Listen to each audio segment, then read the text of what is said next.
good morning from here, good afternoon, good evening from wherever you are all over the world. It's so good to be here. I'm very excited. It's Nurses Week. Happy Nurses Week, or should I say Happy International Nurses Week or Happy International Nurses Day? My name is Oluwadamlola Agnes Fadatu. I will be your host, your moderator. I will also be on the panel discussion this morning. It's morning where I am currently, but wherever you are, whether in Africa, in Asia, North America, wherever you are all over the world, it's still the same. Happy International Nurses Day, Happy International Nurses Week. I am Fadatu Lola, like I said earlier, and I will be kicking off the show. Who is ready to get started? Let's get started. So this is focusing on Young Nurses Initiative. We are a non-profit organization in Nigeria. Our goal is to make sure that young nurses have, that platform to be mentored, reaching out to young nurses all over the world, mentoring them, making sure that we bring their hopes and dreams alive, and making sure that they are properly guided. They are able to navigate their journey through nursing. We are available on Instagram, on Facebook, on Twitter. Well, that is X. On X, we are available on social media platform on Instagram, on Facebook, on X, and you can also find us on LinkedIn.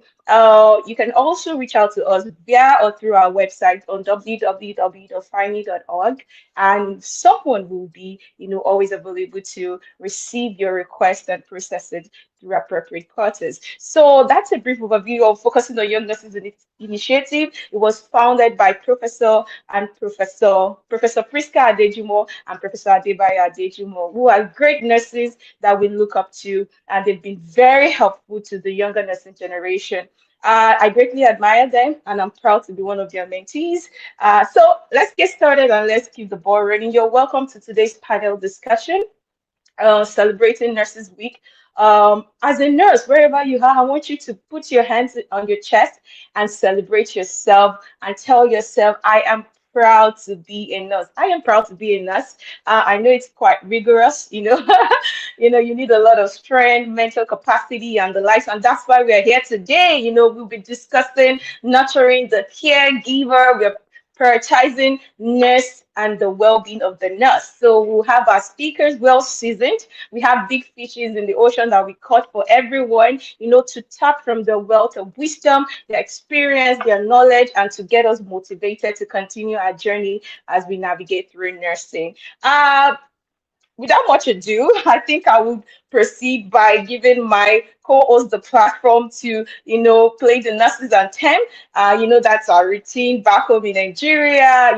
We celebrate ourselves, and our nurses anthem is one of the ways through which we remind ourselves of how, we've come, thus far in nursing. So over to you, my co-host. Please, can you put the video up for the nurses anthem so we can start as soon as possible and moving to the part.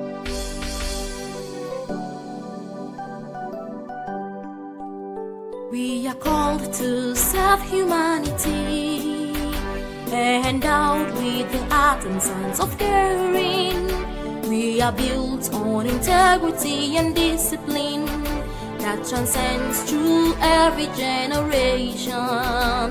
Immaculate and amicable, we are the source of hope to ailing ones, and the foundation for building a healthy world. Together we shall stand. Nurses are great, nurses are caring, an epitome of humility and service. We are specially ordained for this vocation. Yes, I'm proud to be a nurse. From near and far we have gathered with one goal, to uphold the good name of our profession, and for neatness and splendor, you for understanding, R for responsiveness, S for selfless service, I innovative and initiative, and for honorability, G for gentleness and love. Nurses are great, nurses are caring, an epitome of humility in service. We especially ordained for this vocation. Yes, I'm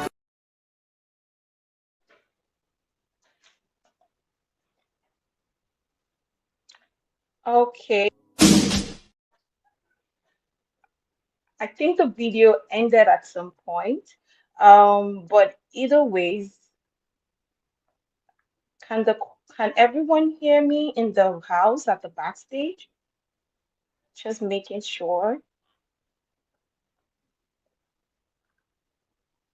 Okay, so I would just go ahead and, usher us into the theme for today's program. Well, before I start, I would like to, just, brief us, about the theme for this year. I've been doing a lot of reading and I'm quite excited, all over the world, people celebrating nurses. But in general, the International Nurses Day 2025 is focused on caring for nurses, strengthening the economies. Honestly, I believe this thing is very, very timely because the nursing profession is being valued, as a great contributor to, to the economy of a nation. Whether you're in Africa, you're in Asia, the health of a population is, for me personally, directly related to how productive, that nation is going to be. And productivity entails even the economic power of that nation. So nursing being a very volatile profession.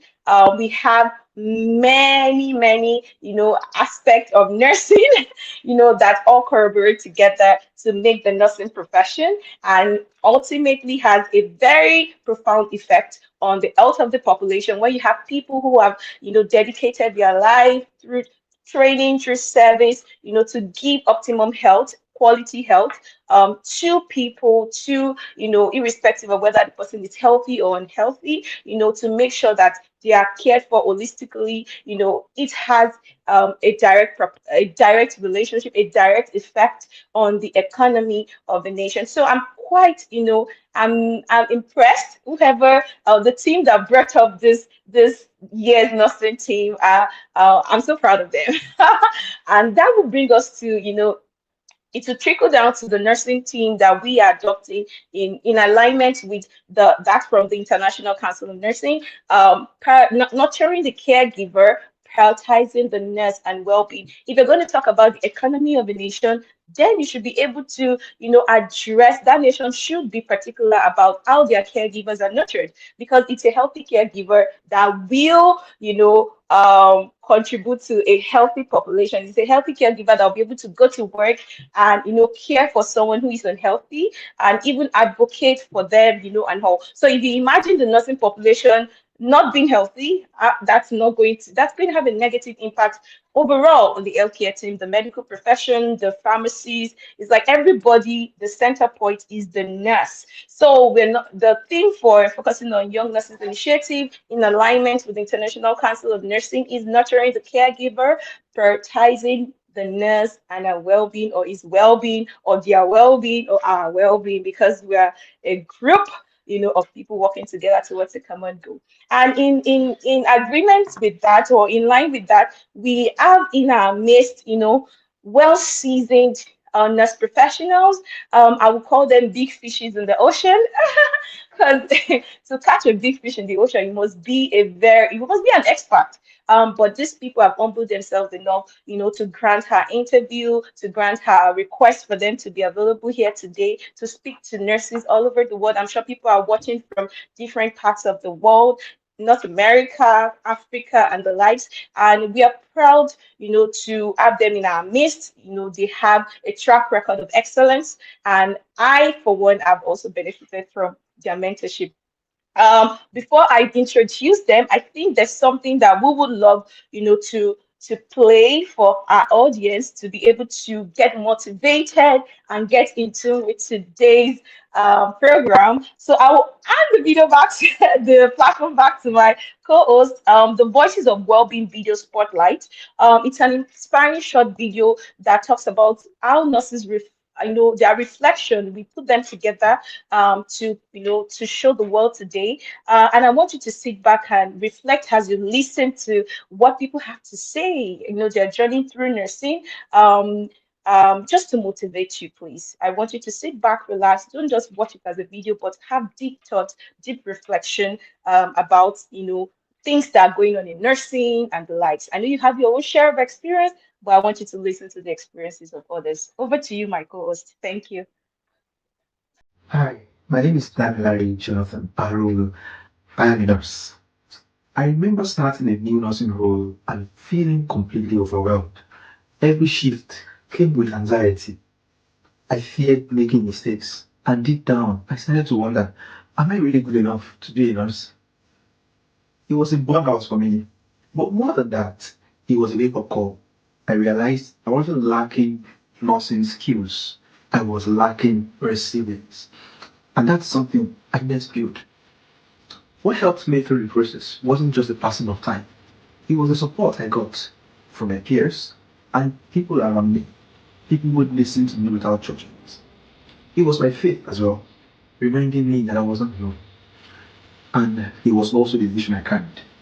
I had a vision, still have a vision, to make a difference in the space of diabetes care. And I still hold that vision dear to my heart.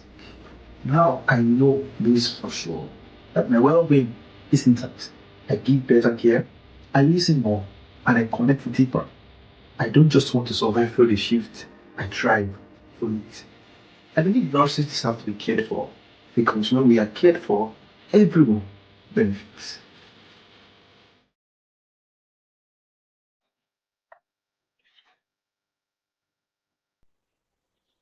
Okay. Do we have other videos to play out, or that's the only video, please, in relation to um, the voice of well-being, or the voices of well-being? Co-host.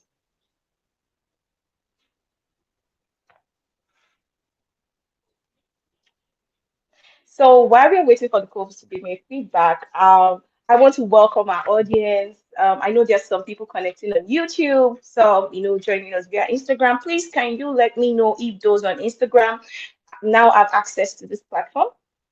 Because I had information that I had earlier on was that people could not get access via Instagram. I know some of us are connected through or they're connecting through X, and I'm not sure if Facebook is also a platform that people will be connecting through. Okay, so I just got the permission to move forward. So I am going to be moving forward. I've been granted the permission, but I want to welcome everybody joining us from all over the world again. I can see people on YouTube. I see you, Rosaline Ogunwale. I see you, Fawale Israel. I see you, Oke Victor Oluwasheye. I'm so sorry. This person will have to pardon me. Akpebu Prudence. I hope I got that correctly. I see people on YouTube joining us. I'm unable to have access to those joining us on Instagram, and also those joining us on X or Facebook. But I welcome every one of us to this platform. I'm also excited to be here, and I know that our panelists are, getting ready and pumped up to impact powerfully into us. And I will move. Straight into the next agenda, and that is introducing us into our panel discussion. I will start by welcoming our panelists. Please, can we bring our panelists on stage so I can do proper introduction and everybody can get to see our panelists as they come on board. Thank you. A round of applause for our panelists wherever you are. Please keep clapping on YouTube. I know I can see people on YouTube. Uh, I don't know for other platforms. Oh, okay. I have people on X. And someone says, I'm grateful for the nurse who midwife my coming to life. Oh, that's awesome. That's awesome. While we're waiting for Professor Prisca Adejumo's video to come on, I will just read out a few things that I have here on various platforms. Thank you, Damilola, for that round of applause. Thank you, Olufunke, for that love emoji. Someone by the name Kenny Grace says, nurses are angels on earth. They have the great privilege of providing care, compassion, and love to those in need of it. That's true. And everyone who comes our way, Happy Nurses Week to our wonderful and phenomenal nurses. Yes, Happy Nurses Week. We do a lot, we give a lot.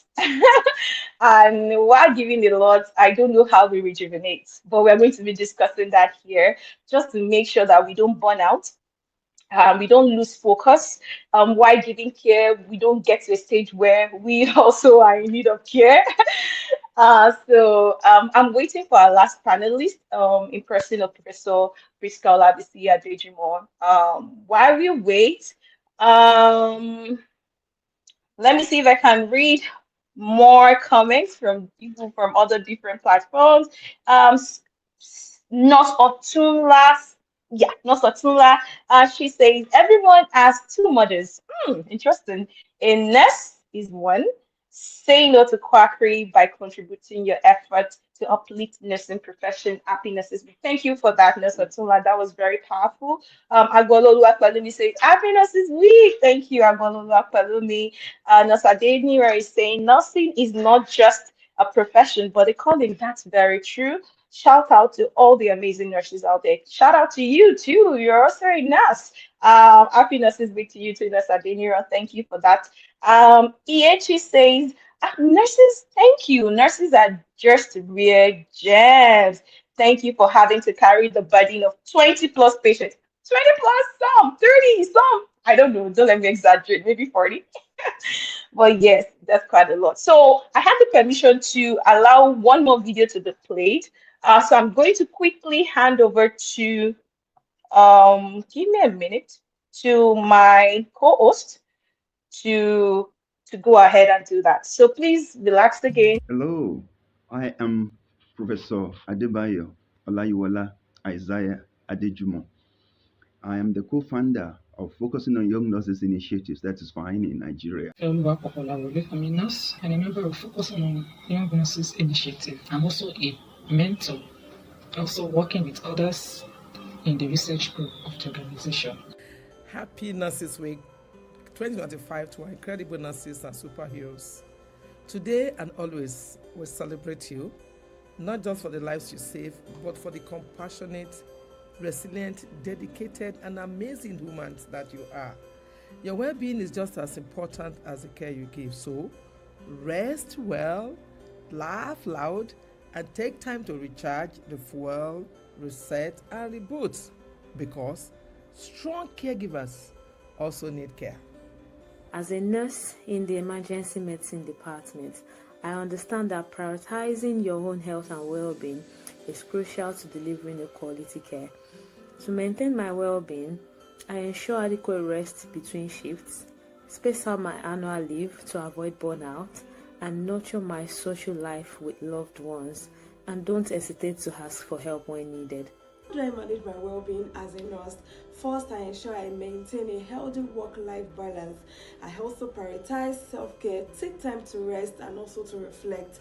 And adequate diet and hydration is very, very important. This helps me to stay healthy and strong and resilient even as I discharge my duties and responsibilities. Transitioning from being a student to a nurse intern has been quite a journey, but I've been able to nurture myself and take care of myself by making sure I get hydrated well, whether on duty or off duty, eat good food, and making sure I get enough rest. And I've been blessed with amazing colleagues who ask after me to know whether I get enough rest and I eat good food. I don't spend my free time getting occupied with other things and take as much time to rest. I avoid exhaustion. I eat well.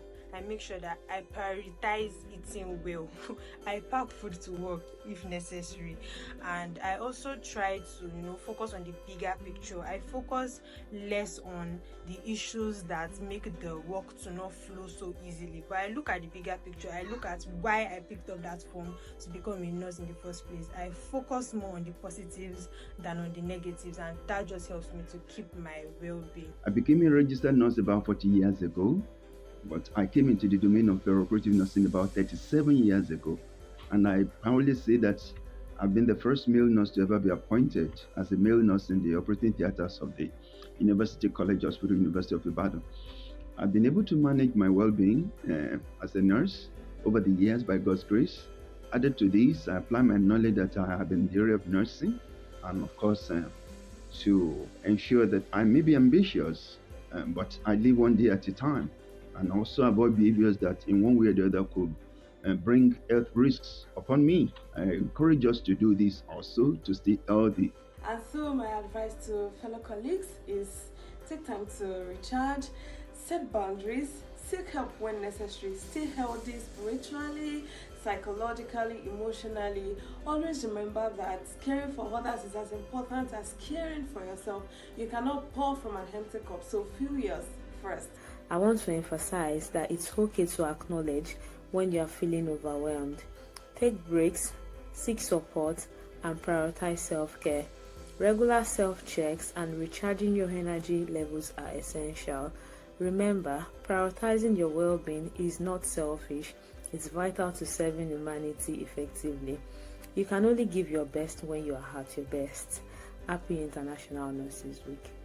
Manage my well-being through time management. I try as much as possible to avoid distraction and to follow the schedule for the day. I want to implore all the nurses outside there to inculcate time management into their daily activities so that they will not have accumulated activities. They will not have backlog of activities that will overwhelm them, that will rob them of their well-being, because it is a healthy nurse that can take care of the patients.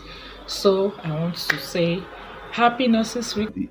Added to this, take things easy, live one day at a time, and avoid unhealthy lifestyles, and be optimistic no matter the challenge. So, on behalf of every one of us at FYNI, I say happy International Nurses Week. Enjoy yourselves. Bye bye. We remind you that self-care is not self-indulgence. It is self-preservation. It is not a luxury. It is a must.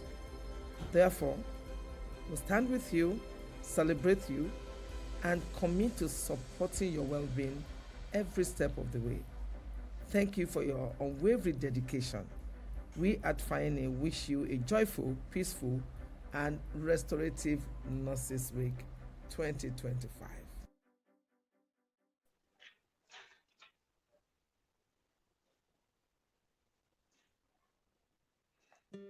Okay.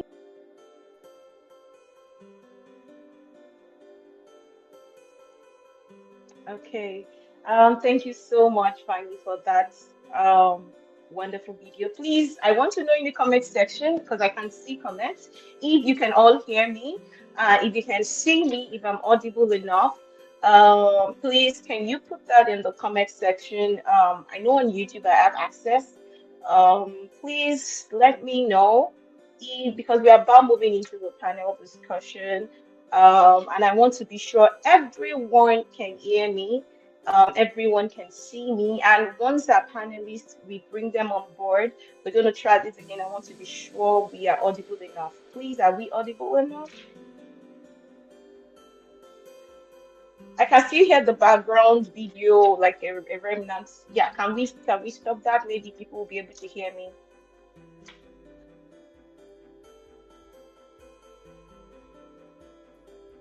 Yeah, co-host, please. Oh, thank you. Thank you, Ms. Rosaline Ogunwale. Yes, so I think people can hear me, and I'm very certain people can see me. Um, yes. Can someone just state in the comment section if they can see me? Okay, I will just move forward. Yeah. So, who knows the theme? I mentioned it earlier. Who can state in the comment section the theme for this year's Nurses Week? The theme given by ICN. Oh, thank you, Bukunlua Rachel. Thank you for that. Yeah, so people can hear me then. Okay, so the theme for this year's Nurses Week, I want us to, I said it earlier. I said it earlier. The theme for this year's Nurses Week, ICN. Okay, maybe because I don't have like like $1 million to give out. Probably if I put like cash price to it, maybe people will, bombard my comment section. and let me know. But moving forward, the theme for this year's Nurses Week or Nurses Day, according to the International Council of Nursing, is caring for nurses, strengthening the economies.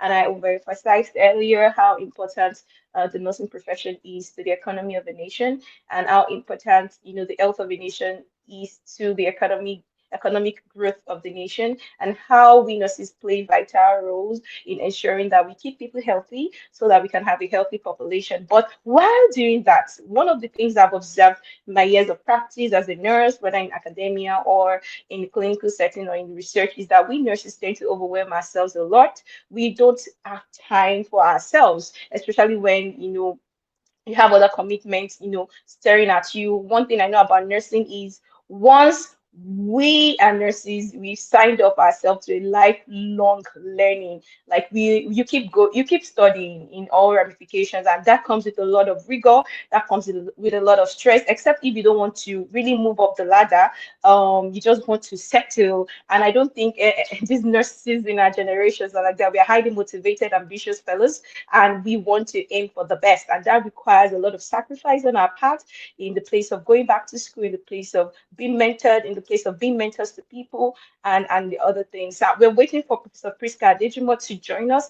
We have a bit of technical issue, from her hand. So our teams are currently helping her to come on board. And that's why I'm trying to see how much, we can, discuss why we are waiting for her. So, but Dr.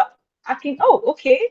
Finally, you're welcome, Ma. So I think that is almost been done. So while we are waiting for her to put up a video, I will just emphasize, why we are here today. So we are here to learn, we are here to rejuvenate, we are here to relax, we are here to take wisdom and go back with wisdom in order for us to keep being motivated. I said earlier that we nurses tend to forget our own health a lot. We pour from our cup and we don't fill back, into the cup. Imagine you have a cup of water, you keep pouring out, and then after a while, there's not going to be water in the cup again. It's going to be empty. We don't want to get to that point when where we become empty. No, and then we'll not be useful to ourselves, our community, even the patients that and the other things, other commitments that we have. Then we see that our productivity is going to be there. That has a negative impact on the overall health of a nation, yes, in a way, and the economic growth of a nation. So I think Professor Prisca Adejumo is still having a bit of a technical glitch. Let me just quickly connect with my team here to see how far um, they've gone. Okay. Okay. So maybe she can come on board. Is it possible to do that without the video? Okay, yeah.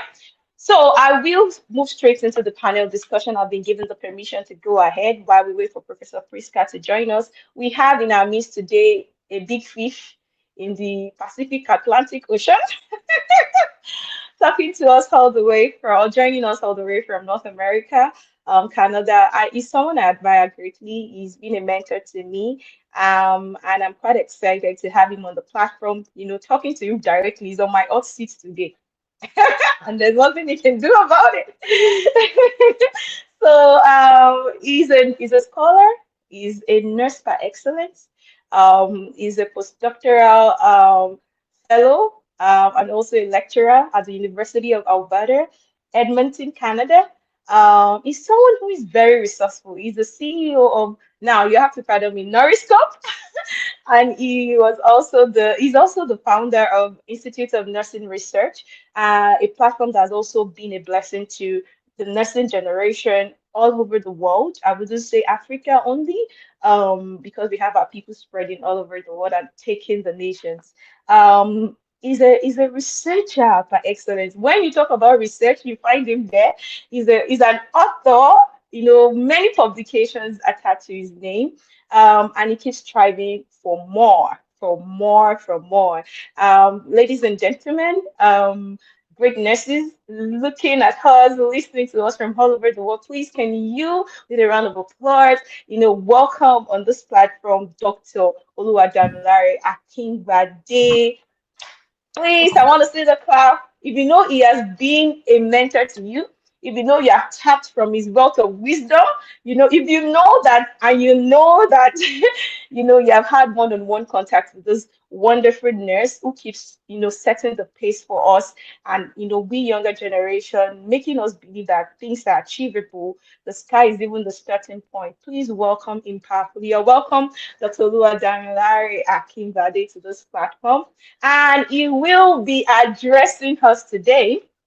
Um, he will be addressing us today. So over to you, sir. Welcome our nurses looking at us and listening to us from all over the Thank you world. so much, Lola, for the rousing welcome. I'm really honored to be here. I'm proud of you. Thank you so much for all you do every time at FYNI in Canada, in Nigeria, and all around the world. I'm so honored to join this platform today. I want to salute every nurse leader in the house, starting from our distinguished professors, Professor Bayo and Prisca Adejumo, for their great work in FYNI and all around the world. Thank you so much, and happy International Nurses Week. Okay, thank you so much for thanking us. Um, I don't know. I'm just double checking with my team if I have the permission to bring Professor Prisca on board now, even though our video might not be working. I think she can come on board, because this panel discussion, I'm going to be targeting both Dr. Ladamla Akingbade, Professor Prisca Adejumo, and myself. I'm also one of the panelists. I'll briefly introduce myself. My name is Oluwadamlola Agnes Fadodu. Yeah, they call me Olu. That was on a lighter note, because my name is very long, but I know, just call me Oluwadamlola Fadodu. I'm also a nurse for excellence, striving to get better, year in, year out, daily. I believe that I'm humbled enough to be sitting with Dr. Akingbade and Professor Prisca Adejumo on this hot seat. I will be moderating the session. I will also be, a panelist too. So I'm wearing two caps. So please sit down and relax as we usher us in. I'm based here in Canada. I'm a registered nurse with the College of Registered Nurses of Alberta. I'm also a registered nurse with the Texas Board of Nursing and the Nursing and Midwifery Council of Nigeria. I would describe myself as someone who loves, to read a lot. So don't be surprised, if I have, the the enthusiasm, to carry everybody along in my reading journey. So please sit back and relax while I wait for Professor Prisca. But if I'm unable to, okay, I'm getting feedback from my team. Please, we do apologize for this technical glitch. Um, we do apologize for that. Unfortunately, it's beyond our control. Um, okay. Okay, so maybe we just forge ahead then. We just forge ahead. Just give me a minute, please. Okay, so please, my team, let me know when she's in, and then I can properly introduce her to the public. But without much ado, I will just move straight into the panel discussion. Dr. Oluwadamilare Akingbade will be addressing the aspect of burnout in nursing. This is a common, like, it's a common issue that we are experiencing as nurses, but I don't know if we nurses talk about it a lot. But in line with nursing, the nursing team for this year, FYNI will be, discussing nurturing the caregiver, prioritizing the nurse and well-being. And one of the core issues that we feel we should discuss is burnout. So I'm going to be throwing lots of questions at my mentor, who is here today, the person of Dr. Oluwadamilare Akingbade, to briefly tell us about his own experience. Have you ever experienced burnout before as a nurse? Yeah, thank you so much, Danola, for that question. Have I? Yes, I have. Um, I experienced burnout. I think that would be when I was still in Nigeria. I was working with an agency that really demanded a lot from me. Yeah, I got so tired, got so stressed. My health was affected, my relationships were affected, and a lot of things were affected. Right? Yeah, and I was still showing up. I was still trying to you know, be available, trying to be my best, try to give back to society. But I was tired, and like we say in Nigeria, my tired was tired, right? Yeah, it was really demanding. I think that was one that easily comes to mind. Yeah. Hmm. Thank you very much for that. I quite understand when you are pouring out from your cup, to to meet the demands and expectation of, the society, management and the likes. But one thing I also want to ask you is that I know many nurses don't even realize that they're burning out. For you, I'm not sure if you did realize on time and at what point you did realize that. But I know most nurses, in fact, majority of nurses don't realize that they're burning out until it's too late. It's too late. And, at that time, a lot of things are beginning to happen. But from the little you said earlier, what does silent burnout look like in a nurse? I don't know, maybe you recognized you were burning out immediately, or it was someone who called your attention to it. But for the, we have a lot of people watching us and listening to us. Can you please help us to, understand better what silent burnout might look like to you? Okay, thank you so much for that point. Yeah, I realized on time.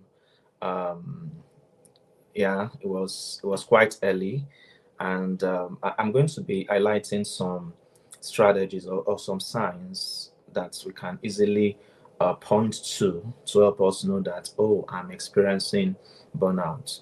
One of the major ones is emotional numbness and detachment. Emotional numbness and detachment, and that means that the things that used to give you joy, the things that used to give you happiness, the things that you are really passionate about, when you are no longer happy with those things. Currently, I teach a course at the Faculty of Nursing, University of Alberta, titled The Science of Joy and Happiness. This is a course that focuses on positive psychology, that deals with how people can lead joyful and happy lives. And one of the things I've realized teaching this course is that many people, many nurses to be precise, we are no longer happy with what we do. We are no longer happy with our jobs. We are not happy with our families. We are not happy with the things we are passionate about. So you want to ask yourself, what are the things I am really passionate about? For some people, they love soccer. For some people, they want to go to the gym. For some people, they love to go to the church. For some people, they love time with their family. For some people, they want to go on holidays. They want to go on vacations. When you do not have time, you are no longer enjoying these things, or you don't even have time to, let alone enjoying it, then that might be a sign of burnout. And another one is increased pessimism. Increased pessimism. One of the things that drive me in nursing, and some people, a number of people look up to me. One of the things they always say is that I'm highly motivated.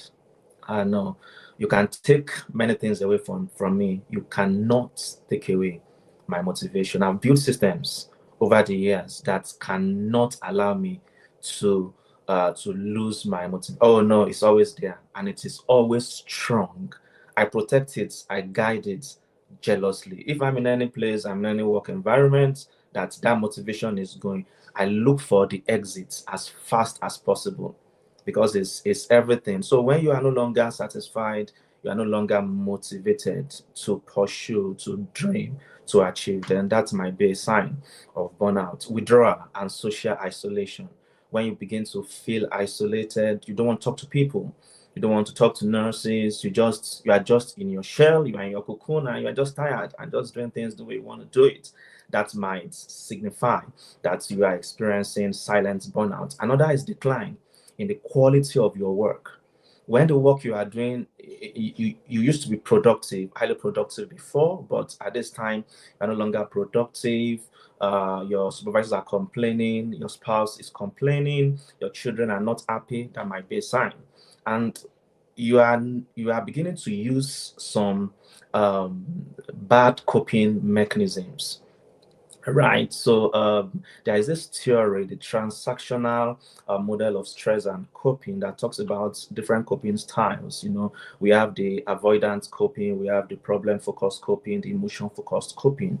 There are some kinds of coping that are actually positive, while some can be negative. When you start using substances, we have nurses that are using substances, alcohol, things like that, illicit sex, and things like that. Yeah, that might be a sign of burnout. When you're unable to sleep properly, you have poor sleep hygiene. You sleep in 2 hours, you wake up. You're not able to sleep again, you are tired and things like that. Or you wake up after sleeping for long hours and you do not feel refreshed.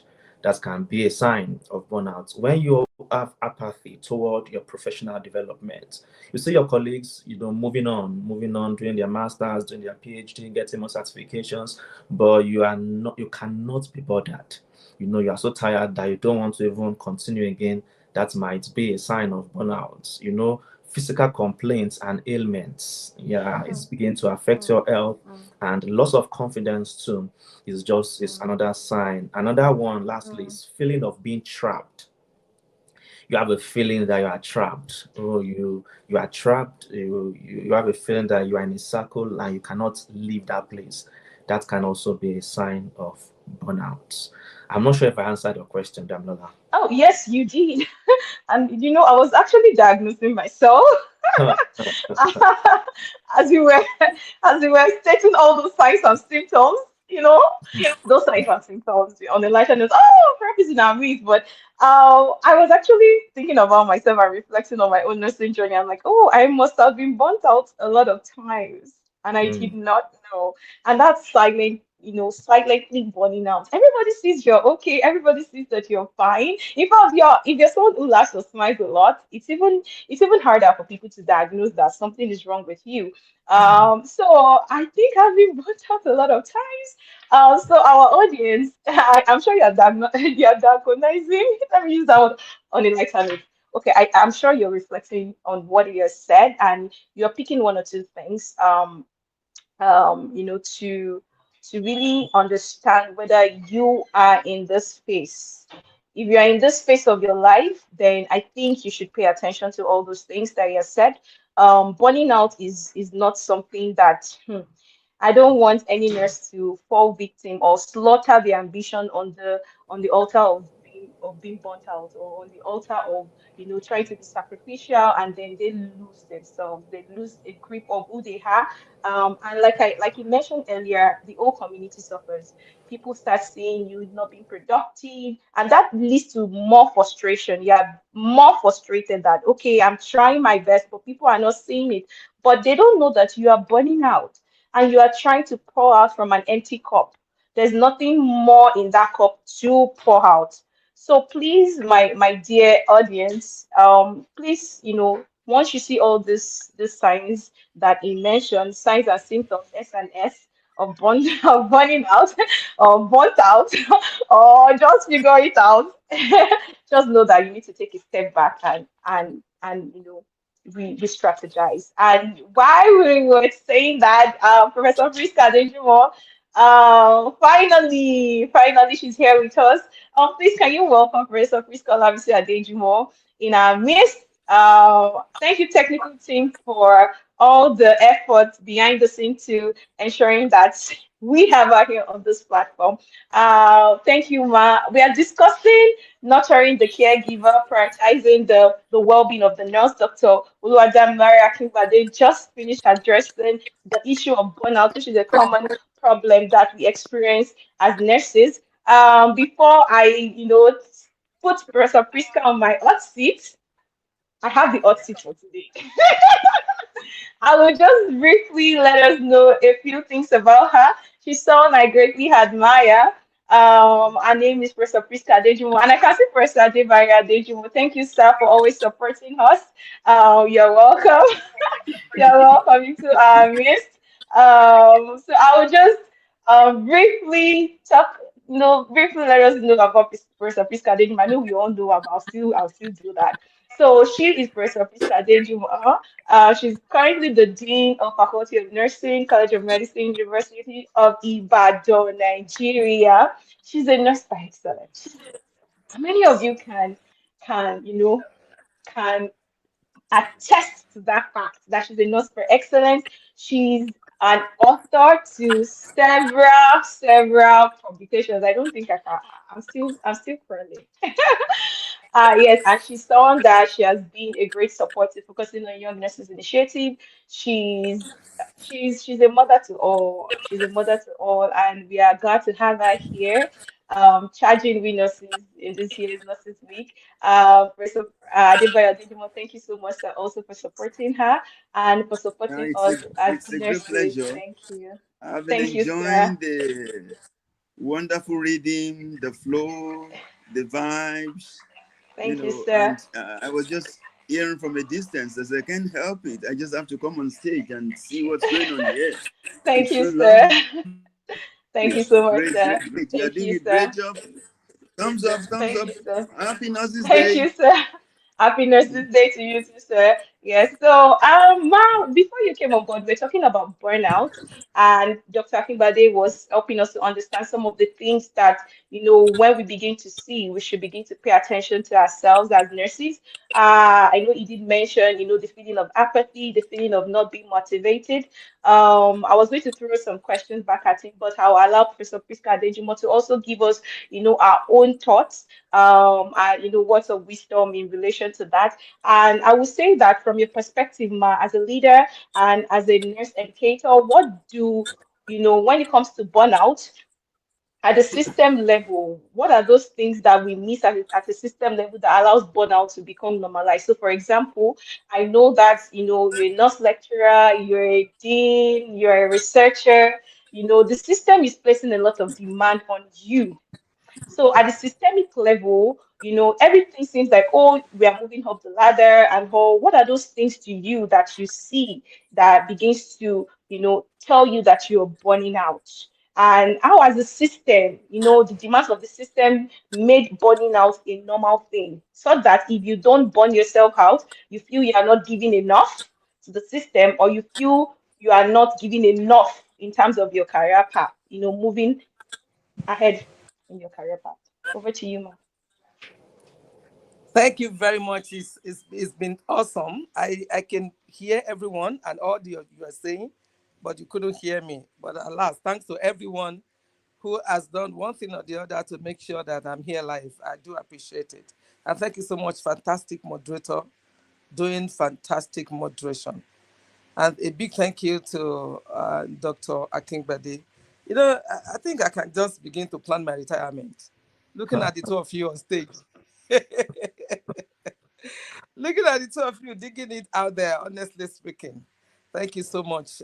I'm so grateful to God for the privilege that we have all had. So, what we're talking about is life, it's experiential. It's something that we confront almost on daily basis. And I'd like to start from the perspective of the concept of well-being. As the name sounds, is your being well? The becoming of who you are, the becoming of a practitioner, a professional, a nurse, an educator, or whoever you are. That becoming, your being, how well is it? And when we're talking about well-being, I like us to look at it from that simplistic background, that your being as a human being in the totality of it, in terms of physical, social, psychological, spiritual, and whatever matters to you. How do you handle maintaining balance amidst all of those quadrants? To some people, it may be more than a quadrant, but whatever matters to you, spiritual, physical, psychological, name it. Where is the issue of sustainability? Where do you get to that you don't tilt to another side, because the line between normalcy and abnormalcy is very thin. Before you get to burnout, there's a stage which is stress. And we just feel that we are superhuman. You can be the only nurse amidst 28 patients in a 20-bedded ward. and you are doing it, and you just close and you go home, and then you return tomorrow, continue, and the kind of environment that allows you to work in some places for 12 hours at a stretch, and you feel good, you feel superhuman, and you go home and you continue. So how do you come to a stage where stress becomes normalized? It becomes the norm. And then over a period of time, you allow it to continue, and then burnout stage sets in. So the point for me is your well-being is very important to you. It's very important to us as nurses on a day like this that we're celebrating ourselves. And as leaders, the role that we play, like you have given an example, every one of us will occupy one leadership position or the other, wherever you find yourself, and whatever level, whether mid-career, whether early career, whether young staff, whether senior, whatever, you are in one leadership position or the other. And you must learn to create an environment, irrespective of how the system programs it. The system where an environment is created that you don't feel compelled to be task oriented or to hide your being inside functionality as just to be able to get through a particular shift, sometimes without even thinking or reasoning. You become almost like a robot or a machine because you do those things on and on and on and on, and the system in which you are functioning is not giving you opportunity to be able to express yourself. The environment is not giving you an opportunity to grow. So you don't have even a growth mindset. You just function. So as leaders, as educators, as professionals, it's our responsibility to reset, to reboot, to make sure that we reprioritize the tone, not just through what we say, but what we take as priority. For example, what do I model? Who do I model? What do I permit? What do I allow? What boundaries have I set for myself? When am I going beyond that boundaries? What are those circumstances that will make my principles to be broken?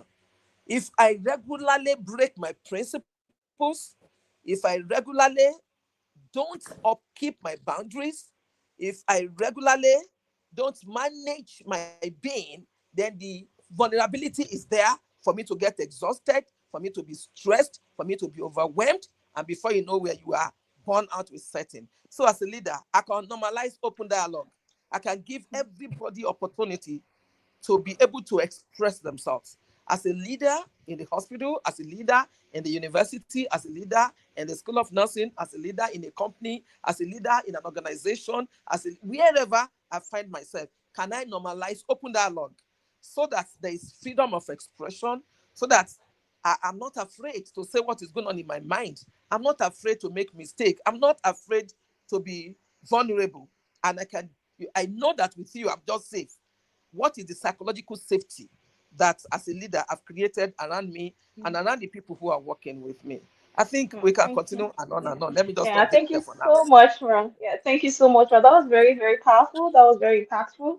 And for me, that got me thinking that nurse leaders also have a role to play in ensuring Absolutely. that nurses do under their care do not burn out. I know as a nurse leader, there's also a tendency to have that burnout syndrome, but prioritizing the people we also lead is also something that I feel nurse leaders should pay attention to. Why? Because once the people you're leading are not stressed, they make the job of the nurse leader also easier. And I wish every nurse leader can have a growth mindset for for the people they are leading, the nurses they are leading, and they will see the overall effect, even on their own leadership, on their own commitment, and it's something that would motivate even the nurse leaders to want to do more in terms of their own workload, in terms of things they need to do to make sure that everybody in their care, and it's in fact I believe it's going to have a positive effect on the quality of care that the people that are being led are given. The patients will be able to benefit from that also. So I hope our nurse What happened? leaders It's frozen. listening to us on this platform. I hope they've also picked one or two things from what Professor Prisca Adejumo said. Because to be honest, personally, from my own experience, I've You had want? that several instances when I had that burnout syndrome, and I had to smile, I had to, be happy, even though I was silently burning out. Even though, and I don't think my nurse leader, I'm so sorry, I don't think they fixed it. So nurse leaders, we have a role to play in ensuring that our nurses are not they are not suffering from burnout syndrome and the likes. So, but Dr. Akingbade, you mentioned something while you were talking. You said you create systems around Everything you is to frozen from my ensure end. that I don't know whether you can hear me. um, technical team, yes, we can hear you, Ma. Technical team, can you please help us with Professor Prisca's yeah, thank you so much. So Dr. Kimbade, you mentioned something about creating systems around you. And when Prof was talking, she also, gave a hint about that, but from a nurse leader perspective. So I want you to also help us to understand what kind of systems did you create, or do you create, or are you creating, Or will to you ensure create? that you don't suffer, or will you create? Because we have to adapt to situations and circumstances. So I want you to please, talk us through that, so that we can, get one or two things from how your own coping mechanisms have been effective for you so far. Thank you. Wow, that's a very powerful question. You want to dig in into some of my secrets, and I'll glad allow you to do that. I'm a Okay, Christian. sir. I'm a Christian, and there's a verse of the Bible I encountered when I was in the university for my undergraduate studies. The Lord spoke to Abraham, lift up your eyes from where you are. One of the things I always do as far as my career is concerned, I do not just see where I am. I've always learned to lift up my eyes and see from where I am. So the next 20 years in nursing, I can see it. No matter what is happening around me, no matter the challenges that I'm facing, no matter what refuses to happen, no matter the doors that are opened, the doors that have refused to open, I do not care because I'm very sure of where I'm going. I'm very sure of where God is taking me to. So I keep that motivation, that success in front of me. So I've seen nurses many times when they are passing through something, they allow that thing to define them. No, I do not allow it. There's nothing anyone has said. There's nothing anyone is saying. There's nothing anyone will say that can define me. So I'm highly motivated. Another thing is I stay connected to my purpose. I've been interacting with many nurses, young nurses especially, over the past years. And one thing I've realized is that not many nurses are very clear on why they are in nursing. Not many nurses are very clear on why God has sent them into the nursing profession. Some are in nursing just to travel abroad. Some are in nursing just to. So after you have traveled abroad, after you are earning a lot of dollars, it's not just about money. I see people that are earning so much. We see it a lot here. Earning so much. You've bought houses, you've bought cars, you are doing so fine, and you are tired, right? So I'm always very careful to stay connected to my purpose. And when my purpose in nursing is being realized, that keeps me motivated. I also reward myself a lot. I reward myself. For people that are very close to me, I always encourage them to celebrate their little wins. You don't want to wait until you have achieved, you have, gotten all the degrees. No, no, no. If it is that first degree you have gotten, celebrate it. If it is that master's you have gotten, celebrate it. If it is RN that you have, celebrate it. The little wins that I have, I, do a lot to celebrate it. And one other thing that I started doing recently, and I've always wished I started earlier on, actually, that I started when I was maybe in my undergraduate days. I was doing it, working and things, but I was not doing it actively, and that's exercise. Oh, I've hit the gym. One thing I've realized is there is a strong connection between how well you exercise and your mental health, right? I noticed that as I started doing exercise, my mental health was improving. I was being more happy. I was being more motivated. Another thing I was also doing, I've been doing that all my life anyway, walking. So I talked about the course I'm teaching currently, the science of joy and happiness. And one of the assignments I gave to the students some days ago was to practice mindful walking. You can go and read about it. A lot of studies have been done, conducted around mindful walking. What does it mean? It means walking and practicing mindfulness. When you do that, you are able to, it's a means of, building up your motivation. And one thing I also do is I break my task, my responsibilities into smaller pieces. I know many times we have so many things to do, and you are allowing it to, to weigh you down and things like that. So I break these things down. And another thing, I've learned to say no. One of the things that will keep us motivated and will help us to manage stress is when we are able to say no. When you become a dumping ground for everything, every activity, you are not able to prioritize. So you are not able to give yourself the best. You are not able to give the best. And there is a principle called the Pareto principle. I know many of us have heard of that principle before, which says that it is 20% of the activities that you do that will give you around 80% of results that you have. 20% of the activities you do will give you around 80% of results that you have. And I see many people, the 20% that they should focus on, they are not doing it. It is the 80% that will not give the result that they are focusing on. And all these things are not allowing them to get the results that they need in life. Maybe I should pause here. Thank you. Thank Yeah, you so thank you. much, Dr. Akingbade. I hope our audience, we are taking notes. Please, if you have any questions for us, please kindly drop it in the comment section. I will be more than willing to, relay your questions to our panelists. Um, Very impactful, sir. Very impactful, sir. But one thing I wanted to ask was that, or I wanted to ask was that saying no, oh God, saying no is a hard thing for we nurses because we have a selfless spirit. If you are not selfless, you cannot be a nurse because we are called to serve. And when you're selfless, it's always hard to say no. And when you say no, at times you're seen as maybe you're rebellious.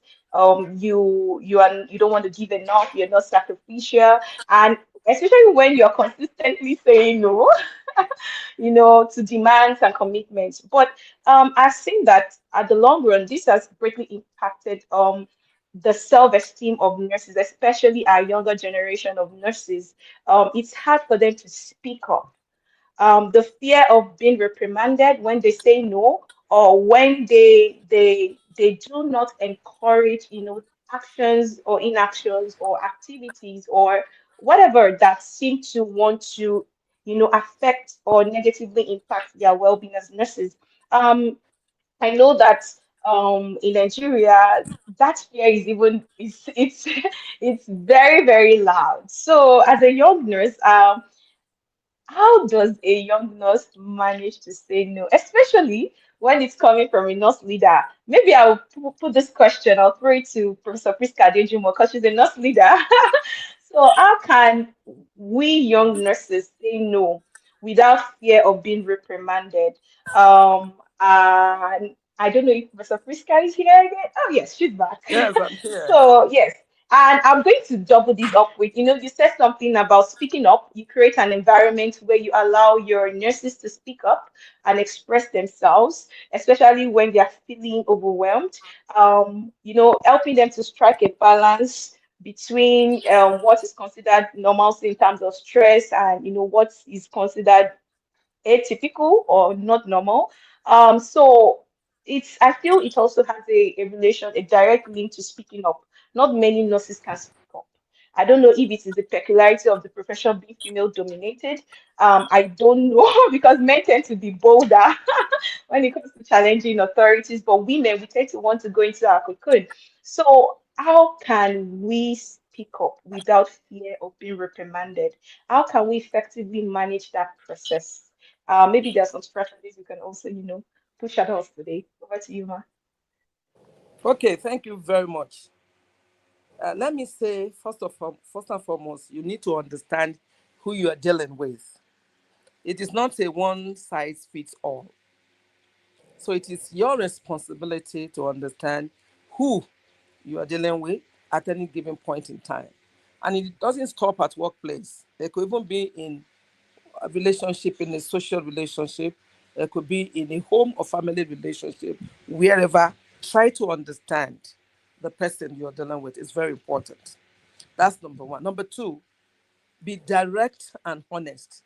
When you want to say no, understand that saying no is the best thing for you at this point in time. And clearly state that, oh, in a very nice way. If you remember the story of those two children that their father asked that, oh, you come and do this. And the first one said, oh, I will do it. And he didn't do it. And the second one said, no, I won't do it. And he did it. So who is it that the father is going to value? Is the person who said, I'm not going to do it, but ended up doing it. So if you are clear in your own mind, it's not saying no when you meant to say yes, or say yes when you're actually doubting. Should I say no? Should I say yes? But be clear about it that for this particular time, no is the best answer for me in this situation. Then be direct and honest about it. It's very important. You cannot take this task right now. And the way you are going to say it brings to fore your understanding of who you are dealing with. So you're going to say it in such a way that you can be very acceptable. Oh, thank you so much. I'm so grateful for this opportunity and this honor. But unfortunately, I will not be able to at this time. It's not like, no, I cannot do it. No, I'm not available. No, there's a way when you like you want to receive a bad news from somebody, you are first of all being prepared.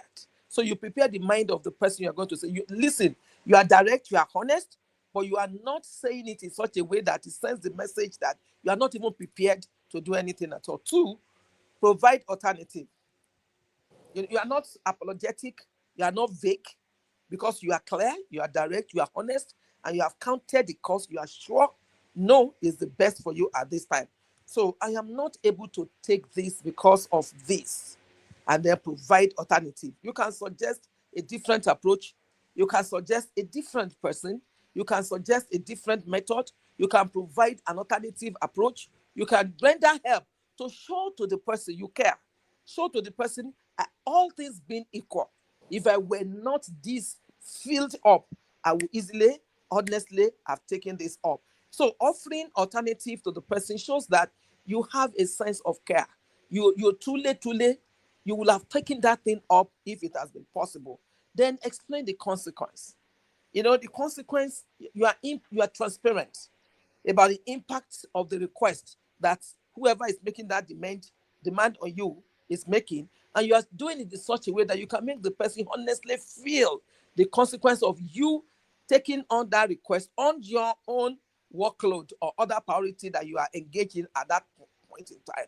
So it's very important. Oh, with this my current workload, you see, this ship is, oh my goodness, is eating deep into me.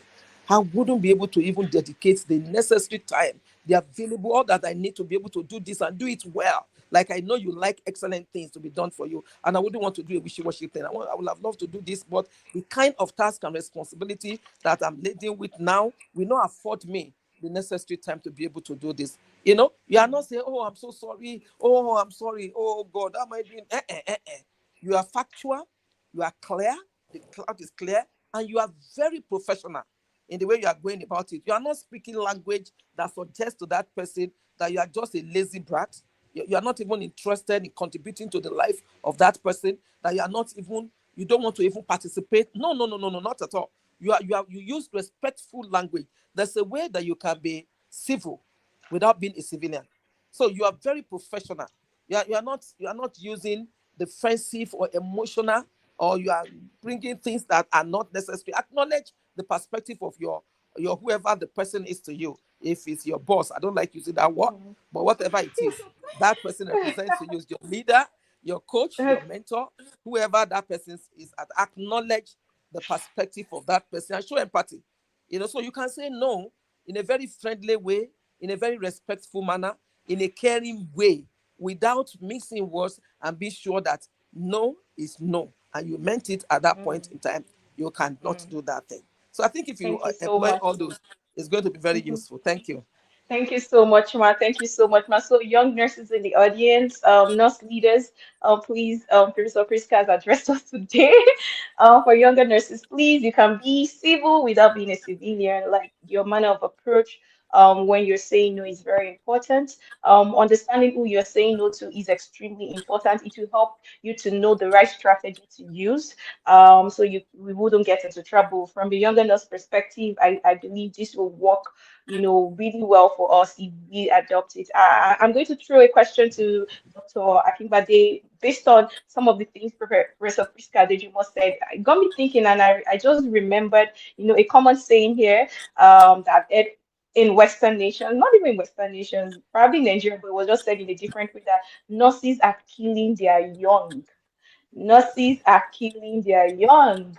So it's a common phrase that I've heard here of how the older generation of nurses and younger generation of nurses, we do not tend to agree. And we're getting to a phase where the younger generations are being, that fear of being a nurse, even though before coming into the to nursing, they were excited, very motivated, but coming into nursing, they're experiencing some form of backlash that is affecting their emotional well-being, is affecting, is even causing them mental burnout in a way, psychologically, emotionally. Younger nurses, tend to, especially when they have to be respectful to the older generation. So, in your own, I don't know if you've had any experience in relation to that phrase, but I'll just ask that you as a nurse, if you could re-engineer how nurses' well-being is being handled institutionally, where will you begin? Especially with this phrase that keeps popping up from generation to generation that nurses are killing their young. I've seen nurses that say they don't want to be nurses anymore. They want to be makeup artists. Um, like they just don't want wahala. That's the word. They don't want stress. But institutionally speaking, I know Prof is a great nurse leader, who would allow you know, our own team to ventilate their minds, but not every nurse leader, in code. So how will you re-engineer things? How would you want things to be re-engineered? We don't know who is watching us. There might be someone from ICN watching us here on this platform, that they can take back and begin to, work on.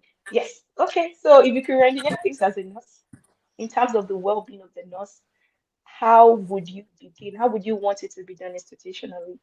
Thank you so much for that great question. Well, I can perfectly relate with that point that you raised, that many nurses, it's not just a saying, it's real and it happens. I was attending a conference 2 weeks ago organized by the Faculty of Nursing, University of Alberta, and in the conference, I noticed some things in the plenary sessions that really got me excited and got me worried and got me concerned about Nigerian nursing. And what are the things I noticed? So I noticed that for each of the plenary sessions, I mean the main sessions, they brought undergraduate nursing students to speak. Just think of an international conference where people are connecting all around the world, and you have undergraduate nursing students speak.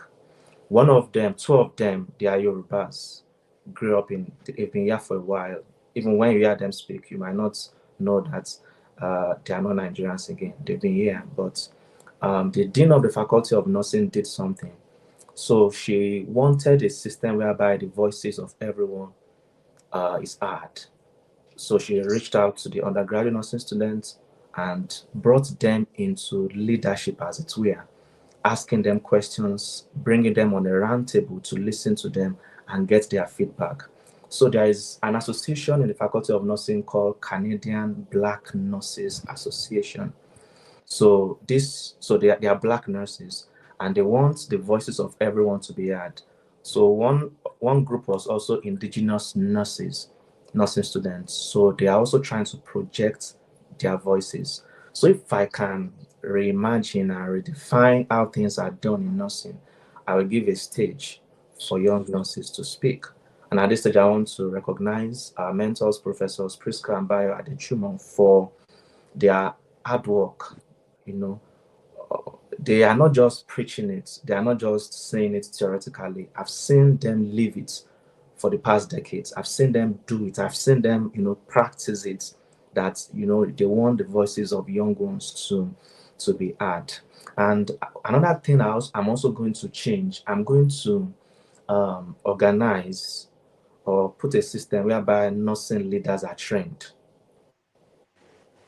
I've come to realize that many nursing leaders enter leadership by emergency. Many are not planning. Many just opened their eyes and they found themselves in leadership positions, clueless and not knowing what to do. And of course, we just start doing things that come to your head, that come to your mind. No, it should not be done like that. I believe that nursing leaders should be trained. And there are many areas that we can train nursing leaders. One of those areas is emotional intelligence. I've seen nurse leaders talk to young ones and they just want to go and commit suicide. They are so tired of everything. They want to leave. Of course, we too we are battling with a lot of things as leaders in nursing. We have a lot of things we are trying to achieve. But I think as nursing leaders, we must come to a point whereby we know how to manage our emotions. That yes, you are tired, but find a way to curtail, to manage your tiredness, and don't throw this tiredness on innocent nursing students that are just trying to, find their bearing. And one other thing that I've also been trying to, that's been a major concern and a major lesson for me is that as a nurse leader, as a lecturer, as a nurse clinician on the world, when you see a nursing student, you are just seeing the nursing student, you are seeing someone that has multiple compartments of his or her life. She might have a husband, she has children, she has a family, she has a work that she's trying to do, she has a ministry, some are connected in their churches. They have a lot of compartments in their lives. So you don't just come to them and speak to them as though the only thing they are doing is nursing. The course I teach, some days ago, a student sent an email to, okay, they were doing reflections. And one of the reflections from that course, the student was saying that she's doing three jobs, three different jobs as an undergraduate nursing student. You must be able to relate with that. What does it mean for a student to be doing three jobs, right? So you must be able to manage those dynamics that you don't just, set unrealistic expectations for these young ones. And another thing is that we must lead by example. We must lead by example. Those things that we are saying that nursing students should do, are we doing them? Yes. So emotional health is also an area that we must infuse into the nursing curriculum. Thank God for FYNI discussing this topic. We must, teach nurses how to care for themselves, how to nurse themselves. Many nurses, leaders talk, student nurses talk. People are tired. They are just throwing bands all around the place because we have not learned how to care for ourselves. I think I should pause there for Prof Yeah, to thank you come. so much. Yes, thank you. I hope you're taking notes, audience. As a young nurse student, I was a student, let's say how many years ago. I can relate to what Dr. Akingbade just said. And I wish our nurse leaders can also relate with, our own realities, which is our own lived experiences, right? Aside from even a student working three jobs in Nigeria, I know maybe most students, it's the parents or the family that caters for them, but even the realities um in the homes of the students, some students, they're struggling. A lot of things are happening. They're just putting up a smiling face, coming to class, but there are other domains that make up that student, needs to be nurtured. And I wish leaders begin to see students as not only just a person in class, but a being who has different facets, all coming together to form that student in class, so that when we are talking to student nurses, yes, I know I know some students right now in the audience will be like, oh, they can remember when the nurse talked down on them, especially maybe when they look up to that kind of, that nurse or that leader, and some of them have been battered for life, self-esteem lost, ambition lost, their purpose of coming into nursing, they are struggling just to graduate. So if you are relating from a place of mercy, this is to our nurse leaders and our lecturers, just to see that the student that is in my care is not only just a being sitting in class. There are other aspects, of that student at different domains. And I want to also see leading as a privilege in a way. From a younger nurse perspective, I believe when someone is committed to my care, that's a privilege to Yeah. nurture that person. It's a privilege to make sure something good comes out of that person. Because at the end of the day, it's going to have a positive effect on you as a leader. When the person that's been mentored is able to thrive and even mentor others, it's like leaving a legacy. So nothing, lecturing, research, it's not only about just daily needs, making money. It's about leaving a legacy to an upcoming generation. We don't want a situation where people just be into nursing for money. I feel that's not a good foundation for nursing. Like Florence Nightingale did not come into the profession because of money. She came to serve. And an act of service, we can see the legacy she has left. I know some people are not happy. Some people say Nightingale was too nice. that if she wasn't too nice, there are some things that shouldn't be happening to nursing right now. But that's just to show the kind of heart posture she had. And as nurse leaders, please, I want us to see everybody in our care as destinies that need to be nurtured. Display a high level of emotional intelligence when we are relating with our nurses. I know that every student differs. We shouldn't compare this student A with student B. Everybody has their strengths and weaknesses, but willing to choose to work with a student, it's a privilege. So please, even people that we consider like weak, I don't believe any student is weak. I believe every student has their potential. It's just waiting to be nurtured. And I believe that we would do better as nurse leaders. And that will bring me to the place of mentorship, which is something that is very lacking in nursing, especially in nursing Nigeria. My heart bleeds for nursing Nigeria, to be honest, because this place of mentorship is something that's been really watered down because because of the other things narrative that we mentioned earlier. Many younger nurses are scared, to even approach their older nurses, to even ask questions, ordinary questions. They're afraid. So it's hard even to say, please, can you mentor me? How much more? So please, Professor Prisca Adejumo, how have you created a nurturing environment for nurses to be mentored? And I'm asking Professor Prisca Adejumo because I know she's a mentor to many. I don't know how she copes. I don't know how she manages the activity, but please, how have you created? And moving forward for nursing Nigeria, what do you have to say in relation to mentorship, especially the younger generation? Oh, thank you so much. Well, I like one statement that Dr. Akingbade um, made earlier on. Wherever you are now, begin to think of where you want to be in the next 20 years. It's very important. Like the statement I made when I started, looking at the two of you, I feel so satisfied. I feel so happy. I feel so fulfilled. I don't know. I don't know. I lack what to describe how I feel right now.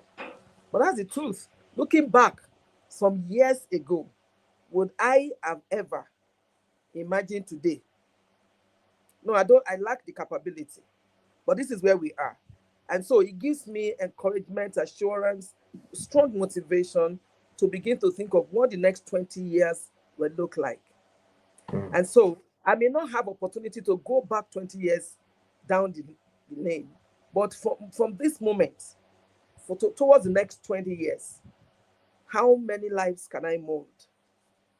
That's one thing that keeps, ringing, because it's like the children you have. You don't know, you can't say what's going to happen to any of them. You give them your best, but they come out differently. And it's amazing that you may even be thinking, oh, that this child has slow, maybe it's not as fast as this. But when things start changing, you yourself cannot phantom it. So you don't have that power to be able to know it all. Therefore, it is safer to do the best you can in the molding years for anyone and everyone that comes across you. Because in no long a distant time, you will have the privilege of seeing the little you have been able to contribute, and it gives you satisfaction and joy. Why will you live and then be reaping legacies of sadness, of sorrow, when you are still alive and on earth? So that's one thing. Two, what do I do? For example, I like to hold the system accountable and not the individual. Mm. It's not about you, it's about the system.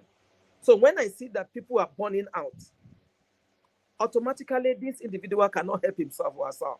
That's why he or she has gotten to this point.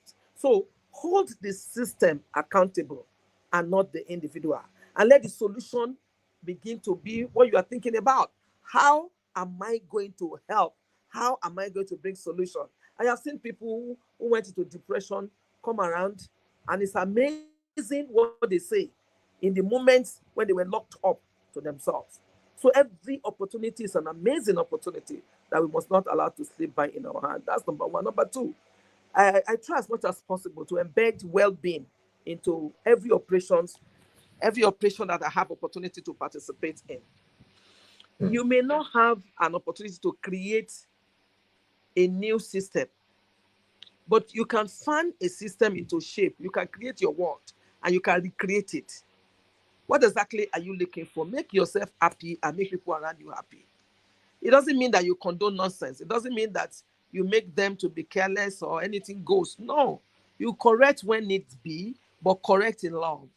Let these people understand that you don't want to mar them because of the mistake they have made. You want them to learn through it and advance and become better version of themselves. So try as much as possible to embed wellness and well-being into every operation. You know, I was somewhere recently and I said, why do you have this large space? You are not doing anything. Can you get a table tennis board? Ask what sporting events people like to engage in. I mean, this is a very beautiful compound. It's a very wonderful, spacious place. What are you doing with this? Can you embed some well-being activities into this environment, into the operations of this, making it a priority? Like we talked about exercise. You know, exercise is deliberate, it's intentional. You don't tell me that, oh, I go to market every day, so that's exercise. No, you must have a startup for you to qualify to do an exercise. You must have the midway activity and you must have the end up. So if you say going to market every day is going to be your exercise, fine. Before you go to market, get your basket and everything you want to take to the market, put it down and do a warm-up. By the time people begin to run away or struggling to get hold of lagati or whatever they want to get to take care of what's going on with you, then you will know that that is not an exercise. And when you get to the market, before you leave the market, do a tail-up activity before you return home, and make sure at least minimum of 3 times in a week you are doing that. So what I'm saying is that don't deceive yourself. Plan and embed activities that your system, your activities can accommodate into your well-being as much as possible. It doesn't. You may not go to gym. You may move around your compound. You may do press up within your space that is available to you. Whatsoever is going to help you to be disciplined enough to work exercise into what you're doing, then it's good. I talked about modeling vulnerability earlier on. Allow people to make mistakes. Somebody comes to you, is already feeling bad. Oh, I'm so sorry. I know I shouldn't do this. Please forgive me. And then that's the time you start yelling at the top of your voice. What else do you want to achieve? That person already has become sober. That person already has felt bad for what he or she has done. Don't crush that person the more. You may want to ascertain the soberness of that person to ensure genuineness of it, but it's not the time to start shouting and start screaming. You want to help, even if that person is deceitful. Yes, exploit that deceit. Bring that person up to a point that you are not crushing the being of that individual, because that person, in quote, has seen his own stupidity, so to speak. Yeah, and is feeling so bad, terrible already. So you don't want to come and add more to push that person down the rain. You want to encourage the person. Say, it's okay, don't worry, that's all right. That shouldn't be what we should be, deliberating upon. Make sure next time it doesn't happen. Can we explore this thing that happened? What would you have done better? Okay, next time, if you find yourself in this situation, what can you do that will not allow this type of a thing to happen? You are going to get better results from that person. You are going to bring a better version outside of that person. And please, always respond and not react. Many times, what we do is that we are reacting. We are all reactive beings. When you hear a kind of shout or noise or anything from anywhere, ask and find out what people are doing. They are just reacting. They are not responding. Let us learn to respond, not with platitudes, but with tangible changes. What is the problem? Where is the solution? And how can we fix it? What are the actionable items? One, two, three. I will do this and this and this. You are going to do this and this and this. Have always a jotter with you. When ideas are flying about, don't let them escape you. And that's how FYNI was born. I keep narrating this story. I'm sure all of you know it. My husband was going to be 60, and we're thinking about, okay, what will you want to do? He said, I want to give back to nursing. Okay, give me some time to think about it. Then we start reflecting. How can we give back to nursing? Okay, can I give back to nursing? And the idea was shared with Dr. Akingbade and was shared with, and before we know where we are, FYNI was born. That is it. So it is very, very important to identify ideas, recognize ideas, pin the ideas that, because ideas are very promiscuous. When you are messing around with them, ideas jump out of you and go somewhere else where they are going to be valued. And finally, please remember that you are a God steward. You came to this life naked, and honestly speaking, you are going back naked. Whatsoever the 3 T's you have, the 3 T's that are your possession, you are going to give account of them. Your 3 T's are: one, I hope I can remember them, your treasures. Whatsoever you treasure on the surface of the earth, your T, number one. T, number two, your time. God has given to everybody equal number of hours. I have 24 hours, just like Tinubu has 24 hours, just the same way that Trump has 24 hours. It is not graded, it's not graduated. Everyone, whether you're a street sweeper, whether you're a president, whoever you are, we all have 24 hours. So as a God steward, understand what are the treasures at your disposal. Value those talents that you have. That is the third T, your talents. Your talents, your treasures, and your time. If you handle those 3 T's very well, you make a strategic priority, then you understand that, look, my workload, I have to share this. Like the student that was made reference to, who is having 3 jobs. Can we examine what are the underlying reason behind justification for that? Can I even, as a coach, help with one and say, can I block this one? How much are you getting from here? At my disposal, I can afford to take care of this. So go off this one job, take these 2 jobs, I'll pay for this one job. Whatever you are getting from that job, I'm going to be responsible for it. And I add you to my paycheck. And I start giving you the stipend that you are getting from that job, so that you concentrate on 2 to become more valuable, be able to concentrate to whatsoever it is that you are doing.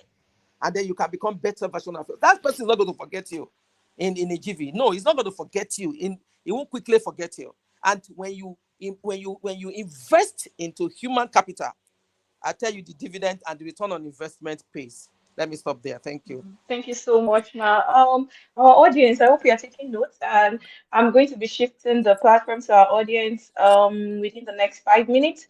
Thank you so much, Ma, for that wonderful words of wisdom. And I hope we're all taking it. So, audience, please, this is your time to, forward your questions to me, or to the team working on that. Please, do we have any questions from the audience?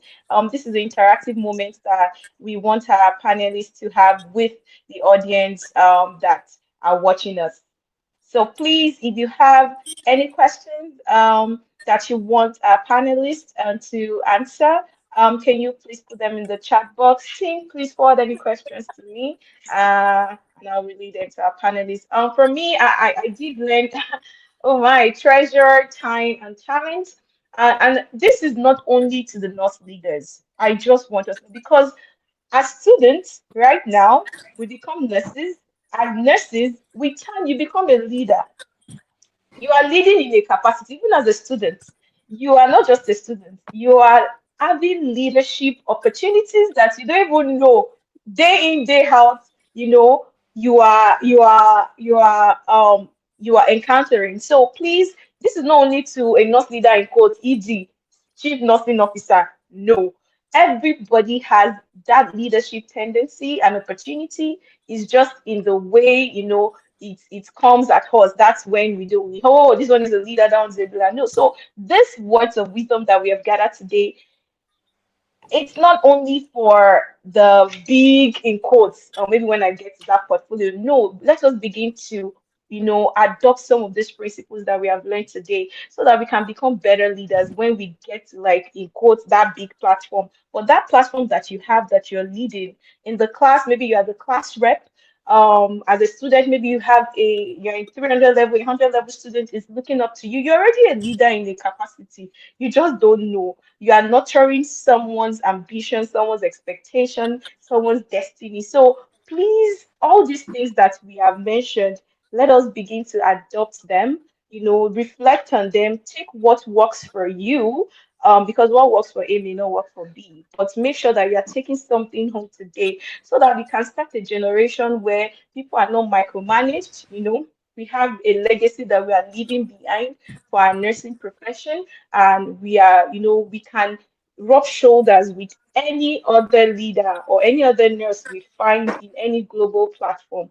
That is nursing Nigeria, the nursing Nigeria that me I'm envisaging. We don't want to create a generation of mediocres. No, a generation where they are timid, they are in their cocoon, they don't want to use their voice because of probably an experience. No, even if you had a negative experience or you've had a negative experience, today, let it be a day, a fresh start for you. I've had my own share of negative experiences in nursing, but I thank God for the leaders God has put around me, to help me rechannel my mindset to making sure that I don't fall victim, I don't slaughter my own ambition on that altar of that negative experience. So just let today be a fresh start for you. Let today, and I'm using this time to wait for questions. Let today be a fresh start for you, please. No matter the negative experience, no matter maybe a nurse leader or a nurse you look up to that you don't even look up to talk down on you, battered your self-esteem, or you were so burnt out to that point where you said you are not you are not going with nursing anymore. You are giving up on your dreams, all the vision you had before you came to nursing, you are letting them go. No, let today be a day one of refocus, a day one of rejuvenation for you. So I have a question here from Gbadamosi Amida, that how do we make the best of these three unique and beautiful gifts? That's a good question. The treasure, the time, the talent. How do we make the best of it? Dr. Akingbade, maybe you can chip in one or two things to help nurse here who is asking that question. Thank you, Belamosi Amida. Okay, thank you, Amida, for that. So she's okay. I'm saying that point now. Time is very expensive. Time shortens. Okay, thank you so much. I can perfectly relate with those points you have raised. There is a point I hold dear to my heart about treasure, and it is a verse in the scriptures that said, "This treasure, we bear them in earthen vessels." What does that mean? Many times you will not look like your future. Many times the treasures that God has put inside of you, you don't look like it. And that's where mentorship is actually very important. One of the things that have benefited me over the years is that Professor Prisca Adejumo, I always say that every time, she saw that treasure in me. Many people did not see it. Many leaders did not see it. And sometimes I saw it and sometimes I did not see it, But I took some very bold steps many over a decade now. And then sometimes I just look at, as I reflect back, I wonder, why did I do that, and all. But I had people who saw that treasure. So I think you should surround yourself with people who can see that treasure in you and they can speak to you in that manner. Your talents. I think one area, one responsibility you have over your talents is to refine it. Many times when God puts talent in us, it comes in a raw form. It needs to be honest. It needs to be developed. You have a lot of responsibility to take it to the roof. take it to the very highest level. Because that future that you are looking at is not waiting for this current version of yourself. There is a version of you that is yet to emerge. There's a version of you that God is expecting it to come out. And when you begin to refine your talents, when you begin to refine your skill, there are some of those skills that you have, those talents that you have that you don't even know now. And one of the things I'm so much committed to is helping people, harness, discover those talents, and then harness them and, develop them. And one thing about time that I want to advise, I want to give is make sure you do not, I said it earlier on, focus your attention on the 80% that does not really matter. Make sure you pay very close attention to those that 20%. And many times those 20%, they are very silent. They are quiet. They are not very, very obvious. So you need to be able to know what are my priorities and make sure don't let any day pass without you, setting the priorities and making sure you have attended to the very priorities of that particular day. Don't just live your life as it comes. Okay, this one comes, I do this one. No, each day as you wake up, put things down that these are the things I need to achieve today, and I will not sleep until I achieve it. Other things might come. You don't have to attend to them until you have addressed the major things, the core things that you woke up with for the day. Yeah, thank you so much, Uh, sir. Thank you, Dr. Akingbade, for that. Gbadamosi Amida, I hope you have heard that, and I hope that you will not only hear the words, but you'll be able to take actions. And I'm speaking to the audience too. Please, don't just walk away without taking something from today's session. He spoke about the power of community. Who you surround yourself with determine a great deal who you're going to become. So if you surround yourself with like-minded, focused, highly ambitious individuals, people who have foresight, people who are highly motivated, you will see that they begin to rub off on you. The days when you're down, or the days where you feel you don't want to do anything, you're not even motivated. You see them, rubbing off on you and bringing you up, and together you are all working towards a common goal. But if you surround yourself with the with people, the other way around, you can see that, you yourself, that this is not who I want to be. So please, the power of surrounding yourselves with like-minded people, or surrounding ourselves with like-minded people, is very important to fulfilling our destiny in nursing. Is important to the treasures, the time, the talent, managing those things effectively. If you surround yourself with time wasters, they are going to waste your time. Even though you are managing your time well, they will help you waste it.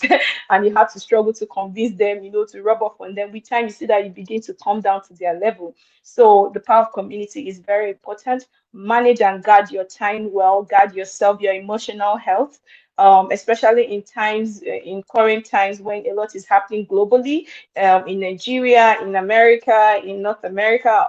Like, there are a lot of things to depress someone, but remember the treasures, the time, and the talent. You have no business with all those narratives that are depressing people in the society. Be highly motivated, and you owe yourself. You are responsible for how you turn out.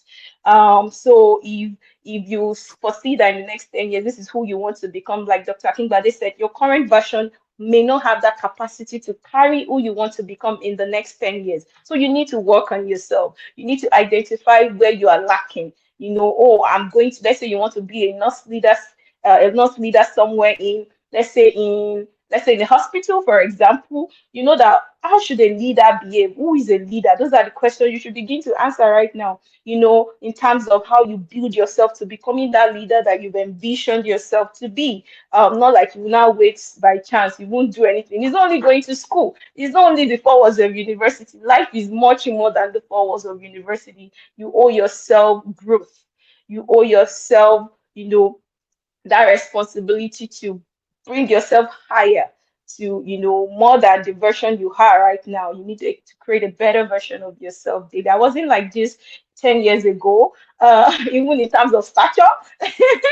Yeah, but in terms of my mindset, there was a mindset shift. You work on your mindset, your emotional well-being, all the domains that make up your being, because you know where you're going. Thank you so much for that.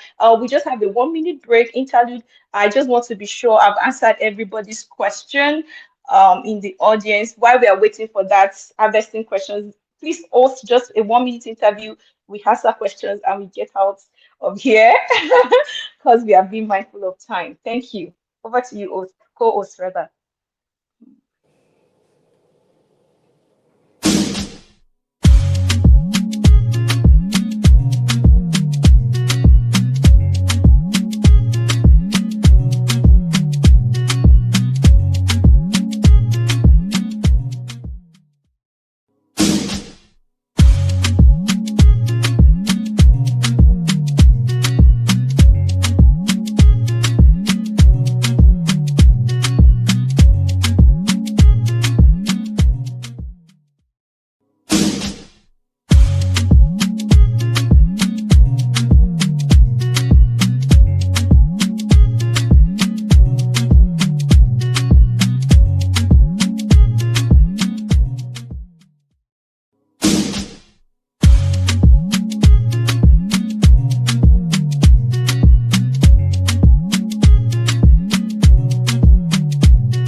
Okay.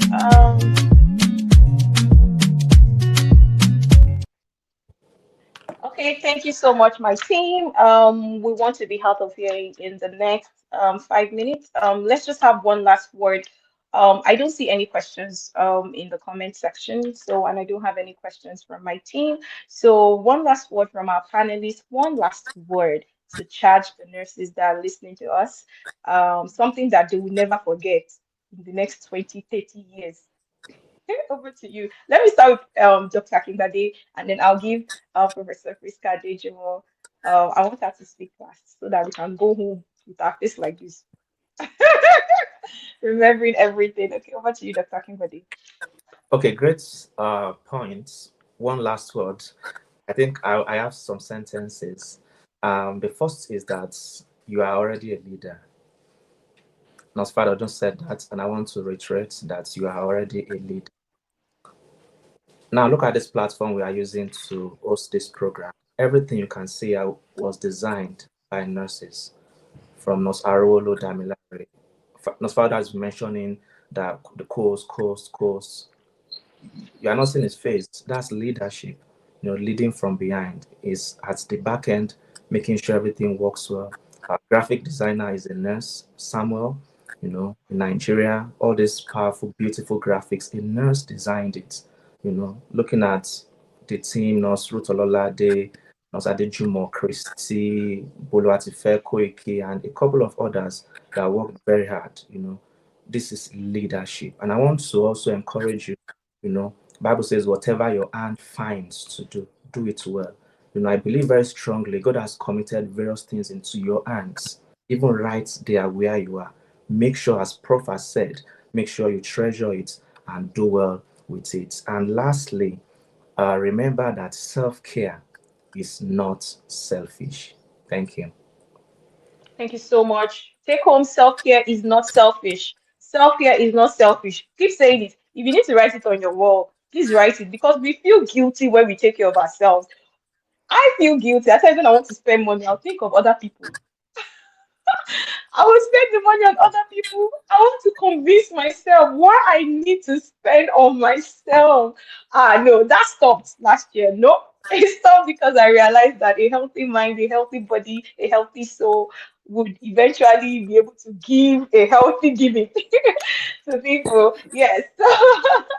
So thank you so much, Dr. Akingbade. Yes, to Professor Prisca Adejumo, for the nurse watching this video and is thinking of walking away, thinking of leaving the profession, thinking of even giving up, as even giving up, probably because of burnout, because of backlash, because of all the professional rigors and issues that we have currently in nursing. What is your one word for that nurse today?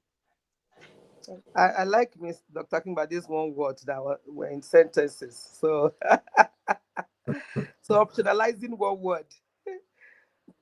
Ultimately, leadership should create a culture where caring for nurses is as essential to caring for patients. We should not concentrate. Can you hear me? Yes, you can, ma'am. We should not prioritize caring for patients, doing everything for others, being others centric, being everything like the last statement you just made about yourself now, D. It's very important that as it is as essential that you are caring for yourself. Caring for yourself is as essential as caring for patients. No one should come to the level of suppressing their own pain to be seen as professional. You don't need that to be a professional. Leaders have the power and the responsibility, to ensure that that is no longer the norm. And I like the words that we started with. Don't just exist, but thrive.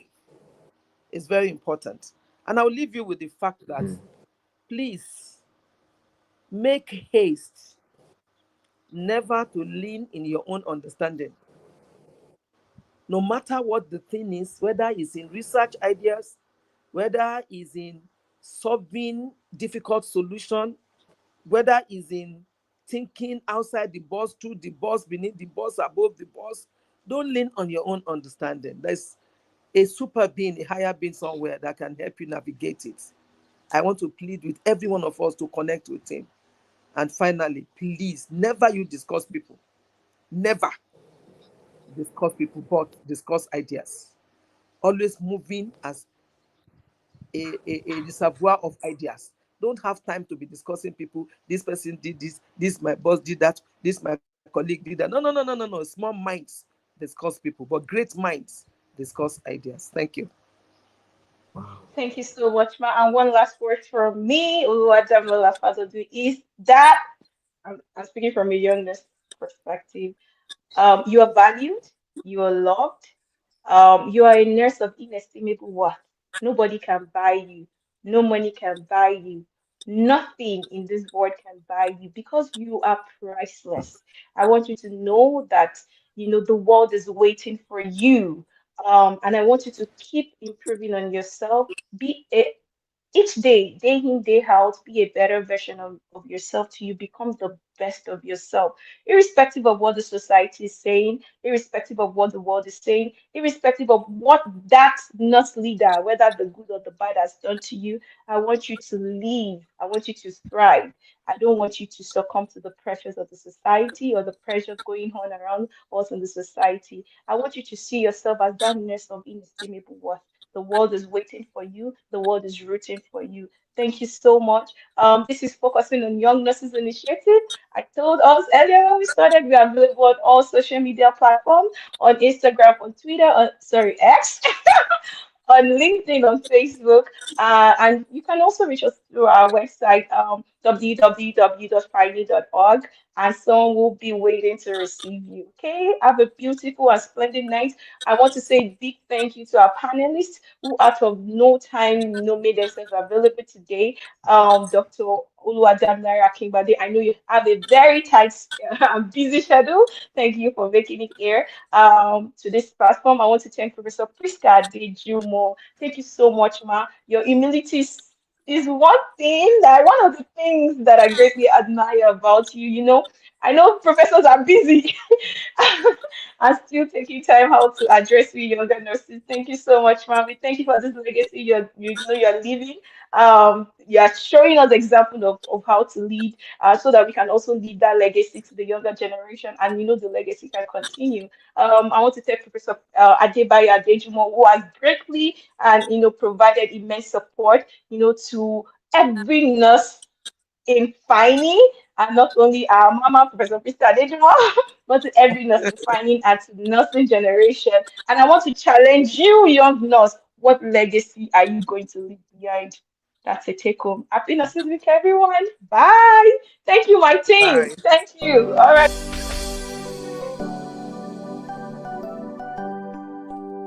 We are called to serve humanity, endowed with the art and science of caring. We are built on integrity and discipline. that transcends through every generation.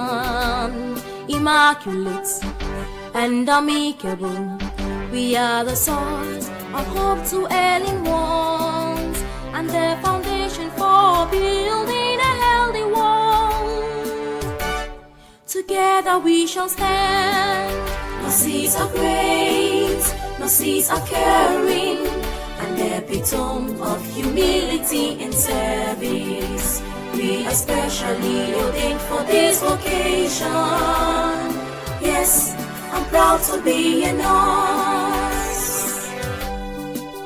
From near and far we have gathered with one goal, to uphold the good name of our profession, and for neatness and splendor, you for understanding, R for responsiveness, S for selfless service, I innovative and initiative, N for nobility, G for gentleness and love. Nurses are great, nurses are caring, an epitome of humility in service. We are specially ordained for this vocation. Yes,